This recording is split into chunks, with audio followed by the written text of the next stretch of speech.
19절까지 말씀. 레위기 5장 17절에서 19절까지 말씀. 다 찾으셨나요? 우리 다 같이 한 목소리로 얼마 안 되니까 읽도록 하겠습니다. 만일 누구든지 여호와의 계명 중 하나를 부지 중에 범하여도 허물이라 벌을 당할 것이니 그는 내가 진정한 가치대로 양떼 중 흠없는 수량을 속건제물로 제사장에게로 가져갈 것이요 제사장은 그가 부지 중에 범죄한 허물을 위하여 속죄한즉 그가 사함을 받으리라. 이는 속건제니 그가 여호와 앞에 참으로 잘못을 저질렀음이니라. 아멘. 할렐루야. 아멘. 오늘은 부지 중에 지은 죄에 대한 제사의 어떤 속건제에 대해서 이야기를 나누도록 하겠습니다. 지난 주간에 우리가 속죄제를 다루었기 때문에 속건제하고 이것이 비슷한 제사가 아닌가. 이름은 비슷합니다. 그런데 의미는 완전히 다르다라는 얘기죠. 오늘 읽은 말씀에도 보게 되면은 속건제가 필요한 이유가 뭐냐? 부지 중에 범한 죄를 사함받기 위한 제사라는 얘기입니다. 자, 부지 중이라고 하는 뜻이 무엇이냐면은 내가 알지도 못하는 사이에 지은 죄를 말하는 겁니다. 자, 이것은 죄를 짓고도 깨닫지 못한 죄, 또 아무런 죄책감도 느껴지지 않는 죄, 이런 모습을 보여주고 있는 거죠. 이 속건제의 속성 안에는 물론 제사를 통해서 하나님 앞에 회개하고 또 하나님과의 관계가 회복이 되는 것도 중요하지만 사람이 얼마나 죄에 대해서 둔감하고 자기도 알게 모르게 지으는 죄가 참으로 많다라고 하는 것을 우리에게 가르쳐주고 있는 것이죠. 그렇기 때문에 우리가 신앙생활을 하면서 저도 그렇겠지만 여러분들도 어쩔 수 없는 상황에서 지우는 죄들이 있습니다. 근데 그것이 의도적이지 아니하고 내가 잘 몰라서 또는 내가 좀 부족해서 또는 내가 하나님의 말씀을 다 알지 못해서 하나님의 마음에 합당하지 못한 그러한 죄를 저지를 때가 있습니다. 그때 깨달아지고 회개하고 하나님 앞에 바로 서려고 했던 것이 속건제가 가지고 있는 가장 중요한 의미죠. 어떤 분들은 굳이 이 부분에 대해서 말하는 것을 꼭 그렇게 하실 필요가 있습니까? 이렇게 얘기를 해요. 그런데 이건 목사 한 사람의 이야기가 아니라 하나님께서 딱 정해 놓으신 겁니다. 모르고 지은 죄가 누구든지 있다라고 하는 거예요. 그런데 그 죄를 갖다가 그냥 무책임하게 지나가는 게 아니라 하나님은 그 죄마저도 책임을 지고 회개함으로 인해서 하나님과의 관계가 소원해지는 걸 원치 않으신다는 것이고 또 인간관계, 성도와의 관계 속에서도 여러분 오해나 어려움으로 인해서 공동체의 와해를 가져오지 아니하도록 하기 위함이라는 거죠. 의도적이지 않더라도 디모데전서 1장 19절에 보게 되면 이런 말씀을 하죠. 믿음과 착한 양심을 가지라. 어떤 이는 양심을 버렸고 그 믿음의 과연은 파선하였느니라 라고 이야기를 해요. 자, 믿음이 착한 양심이 같이 가야 됩니다. 착한 양심이 없는 사람이 믿음이 있다는 건 거짓말입니다. 믿음이 있는 사람은 착한 양심을 갖고 있어요. 그렇기 때문에 착한 양심을 버리게 되면 믿음도 파선할 수밖에 없다라는 거예요. 그러니까 믿음과 착한 양심을 하나님께서 허락하신 것은 바로 그 자체가 법이라는 얘기입니다. 그러니까 하나님이 우리가 하나님을 믿을 적에 처음부터 나 주님 믿어요 라고 이야기하지 못하잖아요. 어떨 때는 의문을 갖기도 하고 어떤 때는 하나님에 대해서 왜 이러실까 하는 마음이 있을 텐데, 그 믿음이 오기 전에 우리 안에서 먼저 작동되어지는 것이 무엇이냐면 인간 내면에 양심이라고 하는 법을 하나님이 주셨다라는 얘기예요. 부지 중에 치은대하고 치울 수 있는 것이 무엇이냐? 바로 양심이라는 거예요. 양심. 하나님은 저뿐만이 아니라 여러분들 모두에게 양심을 허락하였어요. 세상 사람들에게는 양심이라고 하는 것이 하나님이 말씀하신 양심이 아니라 도덕적 기준입니다. 그리고 더군다나 믿지 않는 자들에게 있어서의 양심은 극히 발견하기 어려운 부분들이에요. 내가 믿음 생활을 하게 되면 내 안에서 그 믿음과 성취되어지고 반대되어지는 양심에 꺼리끼는 일들이 생기게 됩니다. 벌써 그러면 이 양심이 내 마음에서 꺼리끼는 걸 느낀다라고 하는 건 하나님이 마음속에 이미 제동을 하고 계시다는 것이고, 돌이켜서 자기 자신을 살펴보라고 이야기하는 거죠. 이거를 인간적인 입장에서 생각을 하면은 안 됩니다. 양심이 나에게 하나님이 이런 걸 원치 않으시는데 내가 이걸 살면 안 되지, 제동이 들어온다는 거예요. 그렇기 때문에 믿음이 있는 사람은 양심을 통해서 부지 중에 짓는 죄가 조금씩 드러나 보인다는 거죠. 이것이 다만 훈련이 오래되어져 있지 않기 때문에 그것을 알지 못하는 거예요. 그럼 왜 훈련이 되어 있지 않느냐? 구약시대 때 우리가 보면 알 수 있지만은 대제사장이가 또는 서기관 또는 율법학자들을 보고 백성들을 볼 적에도 그들이 제사를 안 드린 것이 아닙니다. 그들이 하나님 앞에 나와 제사를 드렸는데도 그 마음속에 부지 중에 짓는 죄를 갖다가 알지 못하는 것은 그 마음속에 있는 믿음의 이 사고방식이 세상 방식하고 똑같았기 때문에 그렇다는 거예요. 성경에 보게 되면 최고의 지휘층이라든가 아니면 밑에까지 백성들에게 이방인의 시내 또는 이방인 여자들에 의해서 많은 그 이스라엘 백성들이 혼란 가운데 있게 되는 거죠. 그리고 십계명이 613가지가 되고 613가지가 60만 가지로 될 때에는 하나님이 말씀하신 것을 지키려고 그들이 만들었다라고 이야기하지만 거기에는 자기 자신들을 갖다가 가두어 놓는 못된 그 전통으로 발전을 하게 됐다는 얘기죠. 그러니까 여기서 우리가 보면서 느끼는 것이 뭐냐면 훈련되지 못한 것은 마음입니다. 우리의 생각은 마음에서 이제 연결이 되어 있잖아요. 마음과 생각이 일치할 적에 말도 일치하게 나오게 됩니다. 그리고 말은 나오면서 그 사람의 행동으로 나타나게 돼 있다라고 하는 거예요. 그렇기 때문에 내가 생각이나 마음이 하나님의 마음과 생각으로 훈련되어질 적에 하나님의 말이 나오는 것이고 하나님이 하셨던 행동이 나오는 겁니다. 어떤 사람 같은 경우에 우리가 신앙생활 하면서 목사님 그건 너무 어렵지 않습니까? 네, 어렵습니다. 어렵기 때문에 해야 된다라는 겁니다. 쉬울 거라고 한다면 그냥 하지 않았을 거예요.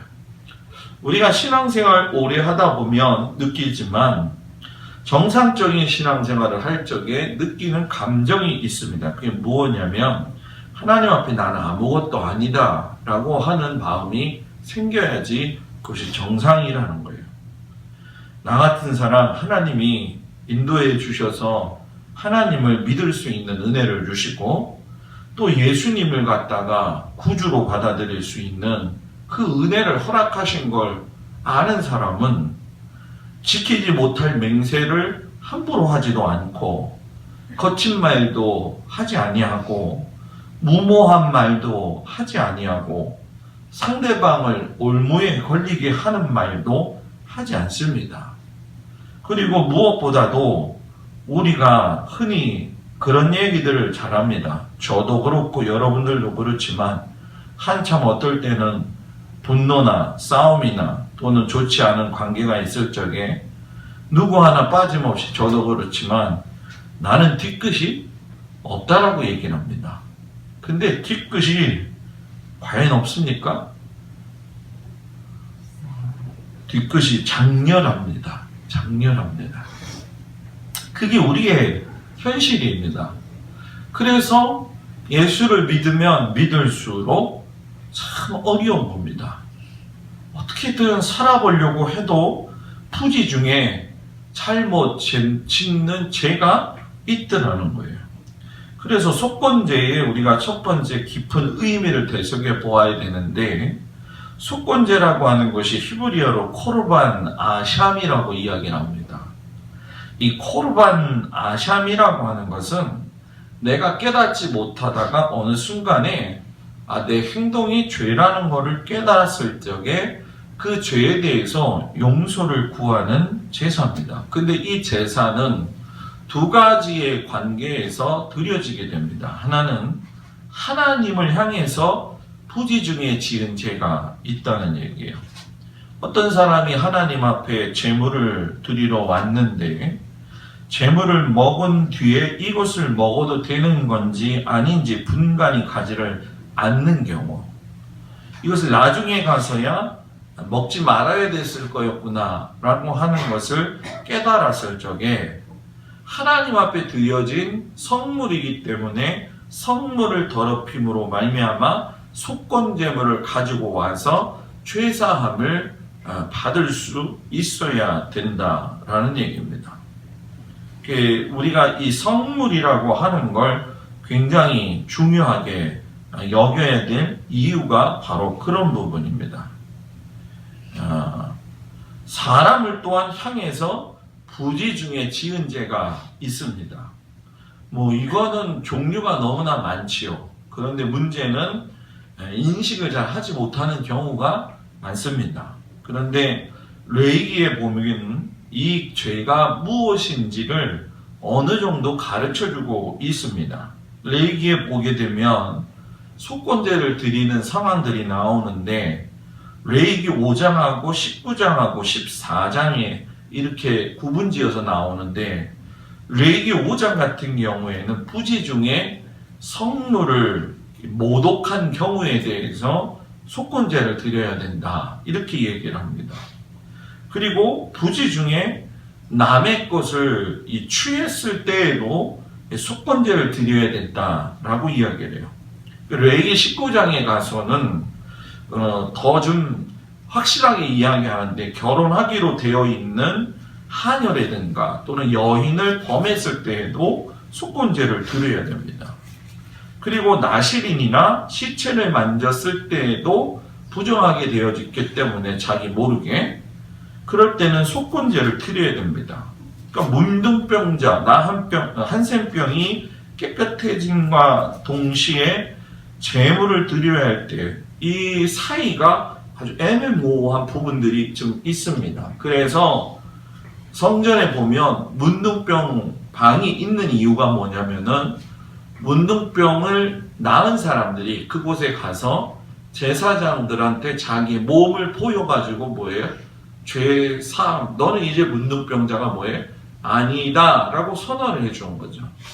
10명인가요? 12명의 문둥병자가 길을 가다가 예수님으로 인해서 나음을 얻었을 적에 한 사람만 와서 감사한 일이 생긴 것을 여러분들 알고 계실 겁니다. 그때 예수님이 뭐냐면 너희의 몸들을 누구한테 갖다 보여라?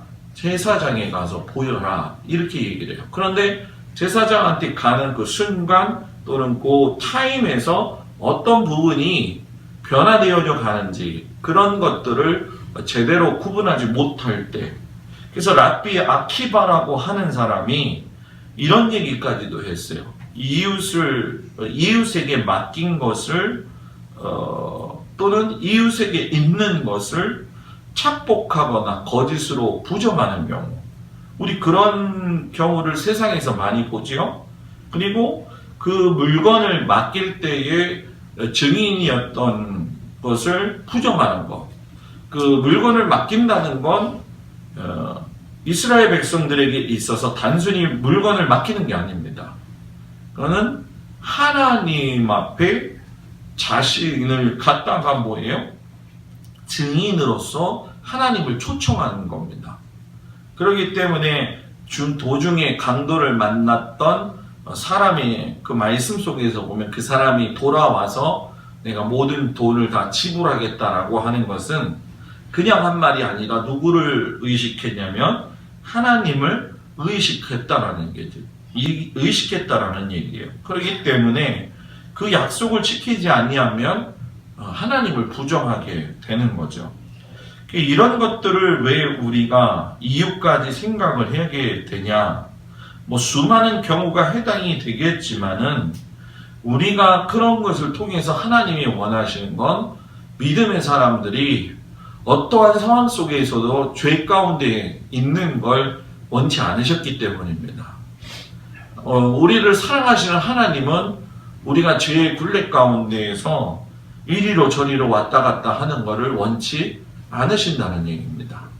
그렇기 때문에 어떤 의미에서 본다고 한다면 이런 복잡한 제사를 드리는 것은 하나님이 우리의 삶에 브레이크를 걸을 수 있는 중요한 덕목으로 만들어 놓으셨다는 얘기예요. 더는 또 하나님께서 허물을 범하는 죄에 대해서도 속간제를 이야기하시는데, 예를 들어서 내가 다른 사람의 재산을 관리하는 사람이 되었을 적에 부지 중에 착복한 경우, 또 내가 고용인이 되어서 남을 고용해서 고용자에게 임금을 주지 않는 것도 속건제를 하나님 앞에 드려야 됩니다. 그리고 빌린 돈을 갚지 않는 것도, 몰라서 갚는 게 있고 알면서도 갚지 않는 게 있습니다. 그건 질적으로 다른 거죠. 그리고 도적질도 부지 중에 했을 경우에 속건제를 드려야 됩니다. 그것은 하나님과 사람 사이에 하나님의 공의가 공평하게 이루어지는 것을 원하셨다라는 거죠. 그러니까 우리가 서로가 서로를 속이고 정당한 보상을 하지 않고 그 마음속에 응어리가 남아있는 상태에서 용서를 구하지 않는 관계가 되어지면 참된 하나님의 나라가 이루어지기가 어렵다는 거예요. 그렇기 때문에 우리가 이 부분에서 심히 고민해야 되고, 또 목사인 저도 그렇지만 여러분들도 항상 이 부분에 대해서 참 고민을 많이 해야 될 부분들입니다. 그리고 두 번째가 용서를 구하고 제사를 어떻게 드렸느냐. 사람에게 죄를 지은 것에 대해서 용서하는 그 순서를 살펴보게 되면 그 속건제의 법칙 안에서 사람을 향하여서 지은 죄는 상대편이 그것을 용서하고 보상하기 전까지는 잘못이 사해지지 않는 것으로 인식이 됐다라는 얘기예요. 자, 얘기를 어떻게 예를 들 수 있냐면은 어느 날 문득 내가 다른 사람한테 부지 중에 지었던 죄, 예를 들어서 돈을 꾸었다든가, 또는 그 당시에는 그것이 그 사람을 괴롭히거나 착복했다고 생각하지 않았었는데 시간이 지났을 적에 그때 내가 그 사람한테 그런 모습을 가졌었지, 내가 고리대금 했을 적에 그 사람한테 그런 어려움을 주었었지 라고 생각을 하면, 그때 그것이 깨달아지면 그 사람한테 찾아가서 용서를 구하고, 용서를 받고 나서 그 사람하고 하지 않겠다라고 하는 다짐을 한 다음에 잘못에 대해서 5분의 1을 배상하는 겁니다. 그 배상을 본보였던 사람이 예수님을 만난 사람 중에 누굽니까? 삭개오입니다. 삭개오가 예수님을 만나고 난 이후에 내가 수많은 사람들을 만나면서 뺏은 것, 착복한 것이 있으면 3배에서 5배로 갚겠습니다 라고 했던 이유가 바로 이 속건제에서 나왔다라는 거예요. 그리고 이 속건제물은 다른 제물들과 달리 오늘 말씀에도 보면 나오지만 비싼 흠없는 수컷 양을 제물로 드려라 라고 이야기를 했지요. 자, 속건제는 그 부지 중에서 지은 죄이기 때문에 인식이 되지 않아요. 인식이 되지 않는다는 건 그 죄성이 가지고 있는 것이 더 무섭다라는 얘기입니다. 다른 죄들은 인식하고 그랬다고 한다면 회개할 수 있는 기회가 있습니다. 그러나 인식이 되지 못하는 부지 중에 지은 죄는 생각이 나지 않으면 영원히 죄로 간직하고 살아야 되기 때문에 무서운 죄가 된다는 거예요. 그래서 속건 제사하고 지난 2주간 전에 이야기했던 속죄 제사는 드리는 방법이 거의 똑같은데 다른 것이 있습니다. 그것이 무엇이냐면 속죄 제사는 번제의 단에 그 뿔에 피를 바르라는 거였잖아요. 그죠? 그래야지 생명이 있다라고 했어요. 그런데 속건제는 뿔에 피를 바르는 것이 아니라 번제단 자체의 사면에 피를 바르고 뿌리는 겁니다. 그리고 나서 나머지는 속죄제하고 거의 비슷한 동일한 방법으로 제사를 하나님 앞에 드리게 됩니다. 자, 우리가 속건제사를 보면서 느끼는 것이 무엇이냐면 하나님과 사람 사이에서도 그렇지만 사람과 사람 사이에서도 완전한 하나님의 공평한 의로움이 지나갈 수 있는 그런 은혜의 삶을 살아야 된다라고 하는 얘기입니다. 서로가 서로를 속이고 정당한 보상을 하지 아니하고 남에게 착복하고 남을 갖다가 어렵게 하는 갑과 을의 이런 모든 문제들까지도 여기에 포함이 됩니다. 어저께 MBC 뉴스인가요? 어디서 나왔더라고요. 국회의원들의 갑질 해가지고 나왔더라고요. 이제 우리나라 국회의원들이 갑의 행동을 많이 한다. 이 이야기를 갖다가 이야기하더라고요. 근데 저는 제가 목회해보면서도 느끼지만 목사가 갑질하는 경우도 많습니다. 아닌가요? 담임 목사와 부목사도요, 갑과 을의 관계가 되게 많습니다. 성도와 목사와의 관계 속에서도 갑과 을이 될 때가 있어요. 무조건 목사가 갑이 되는 게 아니라 성도들이 갑이 될 때도 있는 것이 사실이에요. 왜 이렇게 됐냐는 거예요. 이게 우리가 이 세상 속에서 살고 있기 때문에 믿음으로 산다고 한다면 하나님의 말씀을 묵상하게 될 것이고, 그리고 그 속에서 하나님을 알게 되면은 갑질하는 그런 모습으로 우리가 하나님 앞에 서지는 않는다는 얘기입니다. 그 목사가 자기 자신 치는 것이 그래서 어려운 것이고, 여러분들이 직분이 높아갈수록 그 일을 감당하는 것이 어려운 겁니다. 처음에는 쉽지요. 처음에는 모든 게 괜찮습니다. 그런데 할만하다고 생각하지만 참 어렵다라고 하는 사실이에요. 어떤 사람이 그랬다고 하지 않습니까? 미국도 교회가 있잖아요. 그죠? 미국도 교회가 있는데 미국의 교회는 미국 목사가 목회하는 데는 새벽 기도가 없어요. 근데 한국 교회는 새벽 기도가 있잖아요. 지금요. 그죠? 그죠? 근데 미국의 캐나다에 있는 제 친구들의 그 상황을 물어보면 한국 교인들 한인 목회하는 교회는 꼭 새벽 기도가 있다고 합니다. 멀어도 온답니다. 근데 이제 만약에 안 하게 되면은 저 목사님은 영성이 떨어진다고 그렇게 생각을 한다는 거죠. 그리고 직분에 대한 감당도 마찬가지예요. 목사가 그 일을 잘 감당해야 되는 거죠. 어떤 목사가 그랬다는죠. 누가 새벽 기도를 만들어가지고 이렇게 인생 피곤하게 살게 만드냐고. 네? 그렇게 얘기를 했다고 하잖아요. 새벽 기도가 우리 교회도 이제 5시 반이지만 제가 4시 10분에 일어납니다. 그러면 이렇게 차를 한 바퀴 돌고 뭐 이제는 뭐 거의 생활화되어 있기 때문에 저는 뭐 진짜 피곤하지 않는 이상에 눈이 오지 않는 이상에는 뭐 어디 가지 않는 이상에는 계속적으로 우리가 하지요. 여러분, 우리가 하나님께서 우리에게 주신 삶 가운데에서 참 하나님을 속이지 아니하고 사람을 속이지 아니하고 자기 자신을 속이지 아니하고 살아야 됩니다. 이렇게 사는 것이 정말 어렵지만 그렇게 살아야 됩니다. 엊그제인가요? 우리가 새벽기도 때도 그런 얘기를 했지만 사람은 실수합니다. 한 번 실수하고 2번 실수하고 3번 실수할 수 있습니다. 근데 계속 실수하면 실수가 습관화되는 건 안 된다라는 얘기예요. 예를 들어 예수님이 이 속건제사에 대해서 아주 현실적으로 말씀을 하셨죠. 마태복음 5장 23절 24절 말씀에 뭐라고 하셨습니까? 너희들이 하나님 앞에 나와서 예물을 드리려거든 예물을 막 드리기 전에 네가 다른 형제에게서 원망 들을 만한 일이 있었고 그것이 생각이 되면은 예물 드리는 거를 스톱하고 가가지고 그 사람하고 화목하고 그 후에 와서 예물을 드려라 이렇게 얘기를 하십니다.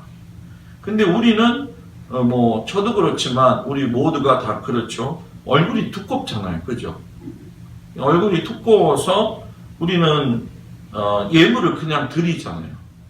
뭐 원망한 거 이런 거 해결하려고 하지 아니하고 저도 지나간 과거 속에서 그런 부분에 대한 훈련들은 계속 하고 있지만 여러분들도 올 한 해가 지나가기 전에 다른 사람들과의 관계 속에서 좋지 않은 것들이 있었다고 한다면은 같이 화목할 수 있는 은혜가 있기를 바랍니다. 그럼 속건제를 내 삶에 어떻게 적용할 거냐는 거예요. 그러면 오늘 집에 가서 해야 될 일이 있습니다. 그게 뭐냐면 혹시 내가 인식하지 못하고 있는 어떤 하나님의 앞에서의 범한 것이 무엇이 있을까라고 생각을 하고 그것을 끄집어내 보아야 합니다. 하나님의 법으로서 내가 혹시나 하나님 앞에 잊고 있는 것이 무엇이 있느냐. 그것이 물질이 되었든 먹는 것이 되었든 어떤 상황 속에서든지 하나님 보시기에 좋았던 거, 나빴던 거, 이게 구분할 줄 알아야 됩니다. 그리고 주일날 예배 드리다가 다른 사람에게 잘못한 것이 머릿속에 떠오른 적이 있느냐. 참 좋은 사람입니다. 떠오른다라고 하는 건, 그 사람이 그런 것에 대해서 인식을 하지 않고 사는 게 아니라 어떻게든 좀 살아보려고 노력한다는 사실입니다. 그래서 여러분, 내 안에 다른 사람에 대한 그 용서에 대해서 이야기할 수 있는 부분이 좀 있어야 된다는 얘기입니다. 그 용서에 대한 부분을 제가 요즘 많이 놓고 고민을 하고 하나님 앞에 기도하고 있습니다. 우리가 하나님의 백성이라고 우리들 스스로를 이야기하고 있고 또 우리 교회를 하나님의 공동체라고 이야기를 합니다. 그러면 하나님 나라의 백성과 하나님의 나라의 공동체가 가져야 될 하나님 나라의 가치를 가지고 있느냐, 가치관. 그게 있어야 됩니다. 이 가치관이 없기 때문에 교회가 4분 5열이 되는 것이고 사람 따라 움직이게 되는 것이고 세상 사고 방식 따라 움직이게 된다는 사실입니다. 서로가 하나님 나라의 가치관을 위해서 살아야 됩니다. 그래서 속건제는 부담이 되지만 이건 사명입니다. 할 수 있어야 됩니다. 저는 우리 성도들이 이런 속건제가 부담은 좀 되지만 항상 그 상황 속에서 하나님 앞에 어떤 부지 중에 지은 죄가 있다고 한다면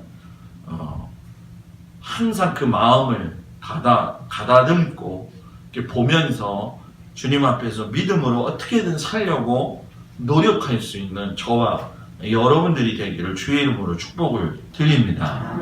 기도하겠습니다. 아버지 하나님, 우리가 이 땅에서 살아갈 적에 하나님이 기뻐하시는 믿음의 삶을 살아야 되는데, 아버지 하나님, 그렇지